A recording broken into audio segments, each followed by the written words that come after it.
जाहीर निमंत्रण.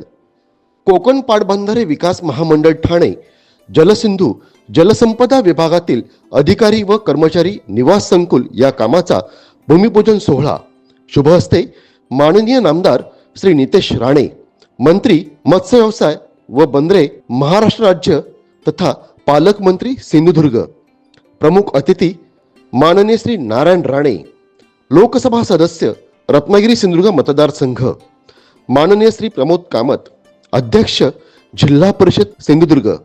माननीय ॲडव्होकेट निरंजन डावखरे, विधान परिषद सदस्य. माननीय श्री ज्ञानेश्वर म्हात्रे, विधान परिषद सदस्य. माननीय श्री प्रमोद जठार, विधान परिषद सदस्य. माननीय श्री दीपक केसरकर, विधानसभा सदस्य. माननीय श्री निलेश राणे, विधानसभा सदस्य यांच्या प्रमुख उपस्थितीत माननीय श्री मिलिंद नाईक, मुख्य अभियंता जलसंपदा विभाग कोकण प्रदेश मुंबई. माननीय श्रीमती तृप्ती धोडमिसे, जिल्हाधिकारी सिंधुदुर्ग. माननीय श्री रवींद्र खेबुडकर, मुख्य कार्यकारी अधिकारी जिल्हा परिषद सिंधुदुर्ग. माननीय डॉक्टर मोहन दहीकर, पोलीस अधीक्षक सिंधुदुर्ग या सन्माननीय मान्यवरांच्या उपस्थितीत शुक्रवार दिनांक 19 जून 2026 रोजी सकाळी 11 वाजता संपन्न होत आहे.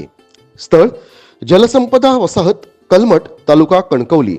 आपले विनीत श्री पद्माकर पाटील, अधीक्षक अभियंता दक्षिण कोकण पाटबंधारे प्रकल्प मंडळ सिंधुदुर्ग नगरी.